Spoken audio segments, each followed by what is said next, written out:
Good evening दोस्तों। आज की क्लास में हम बात करने वाले हैं संयुक्त विद्युत तथा चुंबकीय क्षेत्र में आवेशित कण की गति, यानी विद्युत क्षेत्र भी वहां पे मौजूद होगा और अब हमारा चुंबकीय क्षेत्र भी वहां पर मौजूद होगा। उसके अंदर आवेशित कण की गति क्या होगी। तो दोस्तों मैंने पिछली वाली क्लासों में बताया था कि जहां पर विद्युत और चुंबकीय क्षेत्र दोनों मौजूद हो और उसमें हम जब कोई आवेश गति कर रहा हो तो उसको हमने एक क्या बोला था, लॉरेंज बल भी बोला था। तो इसी के बारे में दोस्तों हम बात करने वाले हैं, जिसको हम वेग वर्णनकर्ता के नाम से भी बोल सकते हैं। वेग वर्णनकर्ता आपको एग्जाम में वेग वर्णनकर्ता के नाम से भी पूछ सकते हैं या पूछ सकता है संयुक्त विद्युत तथा चुंबकीय क्षेत्र में आवेशित कण की गति या वेग वर्णनकर्ता क्या होगा। तो चलो दोस्तों इसके बारे में अध्ययन करते हैं कि यहाँ पर क्या है। ये विद्युत क्षेत्र भी मौजूद है और चुंबकीय क्षेत्र भी मौजूद है। जब इसमें कोई आवेशित कण गति कर रहा है, क्यों आवेशित कण है, जब इसमें ये गति कर रहा है तो ये v वेग से इनके लंबवत गति करेगा। v वेग से इन विद्युत क्षेत्र और चुंबकीय क्षेत्र इनके लंबवत गति करेगा।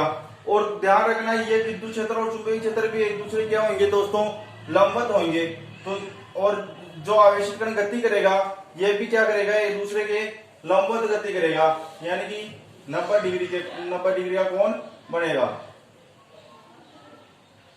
तो इसमें आपको कुछ नहीं बताना है, आप पहले क्लासों में आपने पढ़ा होगा तो याद करो कि पहले वाली क्लासों में बता चुका हूं आपको कि विद्युत क्षेत्र और चुंबकीय क्षेत्र में जब आवेशित कण गति करता है तो वह इनके लंबवत हमेशा गति करता है। और जब वह इनके लंबवत गति करता है तो इनके मध्य का कोण कितना होगा, 90 डिग्री।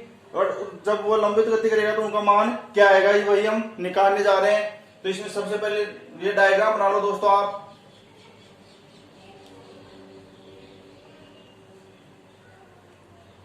और इसमें लिखना पहले, माना एक आवेशित कण क्यों विद्युत क्षेत्र E तथा चुंबकीय क्षेत्र B में विद्युत क्षेत्र E तथा चुंबकीय क्षेत्र B में विद्युत क्षेत्र E तथा चुंबकीय क्षेत्र B दोनों की उपस्थिति में v वेग से गति कर रहा है, दोनों की उपस्थिति में v वेग से गति कर रहा है। तो आवेशित कण पर लगने वाला कुल बल F कितना होगा कि विद्युत क्षेत्र E के कारण प्लस चुंबकीय क्षेत्र B के कारण, भाई विद्युत क्षेत्र के कारण और चुंबकीय क्षेत्र के कारण, दोनों के कारण इसके ऊपर बल लगेगा। तो F सदिश इक्वल टू F B सदिश प्लस F B सदिश हो गया हमारा। अब इसको और क्या लिख सकते हैं दोस्तों, F B सदिश फर्स्ट चैप्टर में हमने पढ़ा था विद्युत क्षेत्र वाले में, F B सदिश इक्वल टू क्या होता है, Q E सदिश। और ये बात मैंने आपको जब लॉरेंज बल पढ़ाया था उसमें भी बताया था कि F B सदिश बराबर Q E सदिश होता है। तो इसकी जगह तो क्या रख देंगे दोस्तों, हम F सदिश इक्वल टू Q E सदिश प्लस F B सदिश इक्वल टू क्या होता है दोस्तों, F B सदिश इक्वल टू होता है हमारा Q कोष्टक V सदिश क्रॉस B सदिश। यह होता है Q कोष्टक V सदिश क्रॉस B सदिश। तो Q कोष्टक V सदिश क्रॉस B सदिश ये लिख लिया। क्या F B सदिश का मान रखा और F B सदिश का मान रख लिया। तो F सदिश इक्वल टू Q E सदिश प्लस Q कोष्टक V सदिश क्रॉस B सदिश, ये F B सदिश और F B सदिश के मान रख लिए।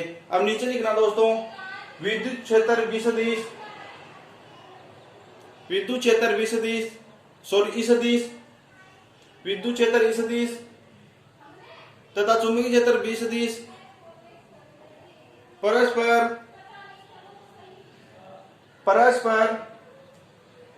क्या है दोस्तों, लंबवत है, तो परस्पर लंबवत है तथा आवेशित कण का वेग इन दोनों के लंबवत गति कर रहा है। इन दोनों के लंबवत ही गति कर रहा है हमारा आवेशित कण विवेक से, इन दोनों के लंबवत गति कर रहा है। अब दोस्तों आपने पीछे 11th क्लास में पढ़ा होगा कि आई केप, जे केप और के केप, ये इनके बारे में तो हम आज की क्लास में पढ़ने वाले हैं इनके बारे में। तो दोस्तों ध्यान रखना, जब किसी के ऊपर जो सदिश लगा हुआ हो और उसको हटाना हो हमारे को, तो आई केप, जे केप और के केप उनके साथ लगा के उनका सदिश हटा सकते हैं। तो सबसे पहले बात करते हैं हम इसकी जो विवेक से गति कर रहा है आवेश, उसके बारे में। तो वी सदिश है यहाँ पे, इसके ऊपर विवेक से गति कर रहा है तो इसके ऊपर सदिश लगा हुआ है, तो इसका हम सदिश हटाएंगे। तो इसके साथ ध्यान रखना दोस्तों, एक्स के साथ आई केप, वाई एक्स के साथ जेड केप और जेड एक्स के साथ के केप आता है हमेशा, आई केप, जे केप और के केप। तो एक्स के ऊपर क्या विवेक से गति कर रहा है यानी कि वी सदिश आ रहा है, तो इसके साथ क्या लग जाएगा, आई केप। तो वी सदिश equal to V I cap.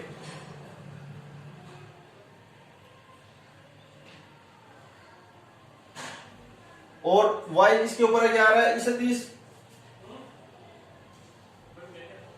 सदिश इक्वल टू क्या आ जाएगा दोस्तों भाई, v सदिश के लिए तो क्या आ गया हमारा, v आई केप, ई सदिश के लिए ई जे केप और जेड सदिश के लिए क्या आ जाएगा हमारा, सॉरी बी सदिश के लिए, चुंबकीय क्षेत्र के लिए भाई जेड एक्स के ऊपर क्या है, चुंबकीय क्षेत्र है, तो बी सदिश equal to be K cap. तो वी सदिश इक्वल टू वी आई, ई सदिश इक्वल टू ई जे और बी सदिश equal to be K cap हो गया। तो ये क्यों आई केप, जे केप और के केप क्यों लगाया है दोस्तों, इनका सदिश हटाने के लिए। तो इनका अब इनके मान जब यहां पे रख के देखेंगे हम तो इनके सदिश हट जाएंगे।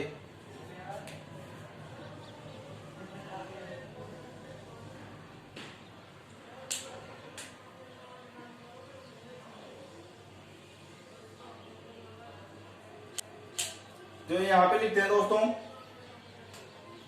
सबसे पहले इसमें रख के देखते हैं। तो विद्युत क्षेत्र को किससे दर्शा देते हैं, एफ ई सदिश से। तो एफ ई सदिश इक्वल टू क्या था हमारा दोस्तों, क्यू ई सदिश, यही तो था। अब जब ये इस सदिश का ये सदिश हटाएंगे, ई का हम सदिश हटाएंगे तो क्या लग जाएगा इसके साथ, जे केप। तो एफ ई सदिश equal to Q E J cap, ये सदिश हटा दिया और इसके साथ में क्या लग गया दोस्तों, जे केप लग गया। इसी प्रकार अगले की बात करते हैं, ये तो विद्युत क्षेत्र हुई, चुंबकीय क्षेत्र की बात करते हैं। तो चुंबकीय क्षेत्र एफ बी सदिश इक्वल टू क्या होता है, क्यू कोष्टक वी सदिश क्रॉस बी सदिश, यही होता है। तो अब इसका किसका सदिश हटाना है, बी का और बी का। तो वी के साथ तो क्या लग रहा है, आई केप, बी के साथ के केप, तो इनके साथ आई केप, वी के साथ आई केप और बी के साथ के केप लगाएंगे और इनका सदिश हटा देंगे।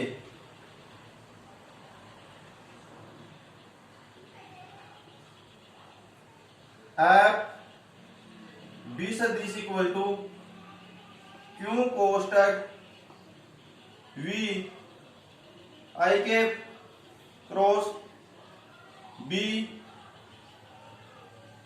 के केप, ये सदिश हटा दिए दोस्तों हमने और इनके साथ आई केप, जे केप और के केप लगा दिए हैं। इस विद्युत क्षेत्र के साथ जे केप लगा दिया है, चुंबकीय क्षेत्र के साथ के केप लगा दिया है, आवेशित कण की जो गति है उसके साथ आई केप लगा दिया है और इनका सदिश हटा दिया है। अब हम इनके मान वापस इसमें रख देते हैं इस समीकरण में। तो एफ सदिश इक्वल टू, जब क्यू ई सदिश की जगह क्या लिखेंगे दोस्तों, क्यू ई जे के, Q E J K plus Q कोष्टक बी सदिश क्रॉस बी सदिश की जगह क्या लिखेंगे दोस्तों, ये लिख देंगे क्यू कोष्टक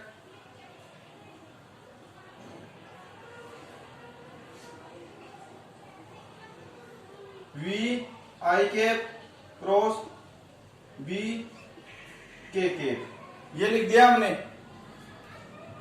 अभी इसको आगे सॉल्व करते हैं दोस्तों।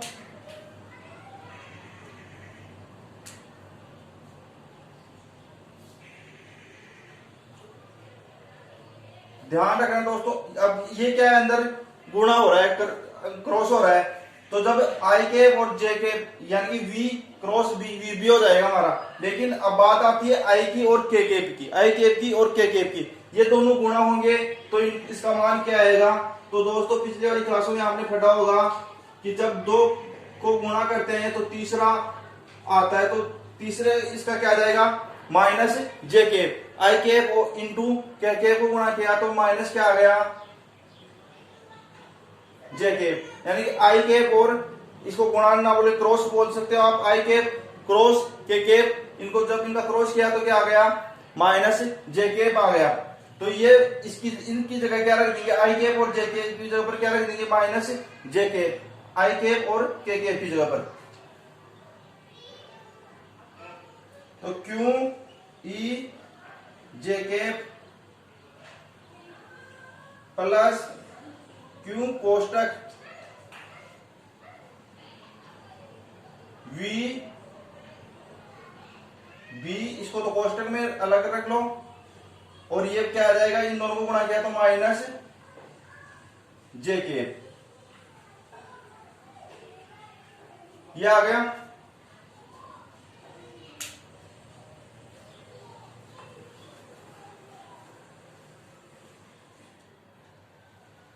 तो एफ सदिश इक्वल टू दोस्तों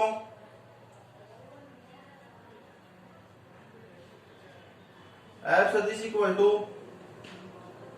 यहां से क्या कॉमन आ रहा है कंप्लीट में, क्यू कॉमन आ रहा है, तो क्यू कॉमन ले लेते हैं हम। अंदर यहां क्या बच रहा है, ई, भाई ये जे इधर भी है, जे केप और जे के भी इधर भी है, तो इसको उस तरफ कॉमन ले लेंगे या इस तरफ कॉमन ले लेते हैं। तो यहां से क्यू कॉमन आ रहा है तो क्यू को तो इधर ले लेते हैं, फिर जे के को उधर ले लेंगे, तो यहां क्या बच जाएगा दोस्तों, ई बच जाएगा, ई बच गया। अब जब इसको इनसे गुणा करेंगे तो यहाँ किसका चिन्ह आ जाएगा, प्लस की जगह माइनस का चिन्ह आ जाएगा, माइनस का जे केप है तो माइनस का चिन्ह आ जाएगा, यहाँ प्लस की जगह माइनस का चिन्ह आ गया।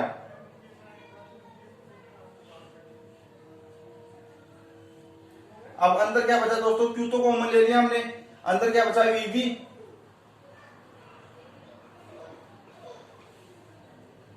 बच गया, और जे केप यहां से और यहां से कॉमन आके बाहर ले लिया हमने, ये लो जे केप हमने बाहर ले लिया है, ये आ गया दोस्तों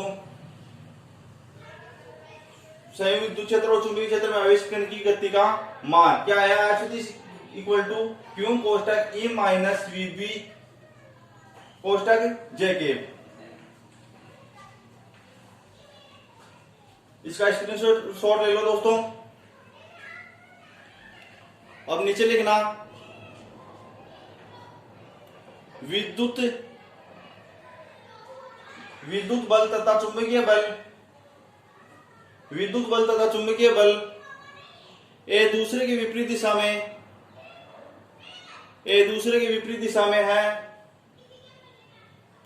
यदि दोनों बलों का परिणाम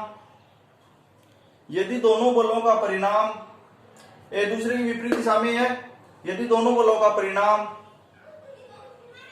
समान हो जाए तो आवेशित कण पर कुल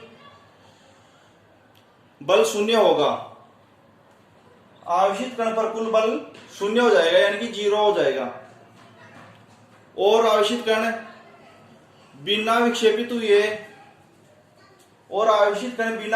हुए गमन करेगा। स्थिति में, हम नीचे लिख रहे हैं दोस्तों, जब बिना विक्षेपित तो ये गमन करेगा तो इस स्थिति में क्या होगा,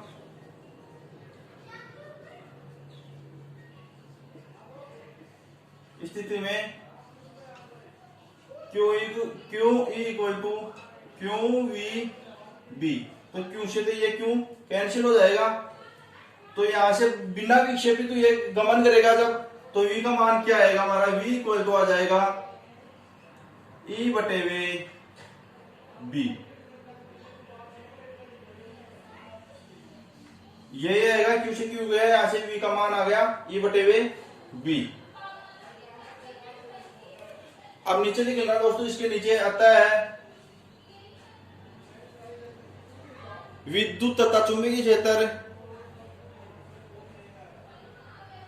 विद्युत तथा चुंबकीय क्षेत्र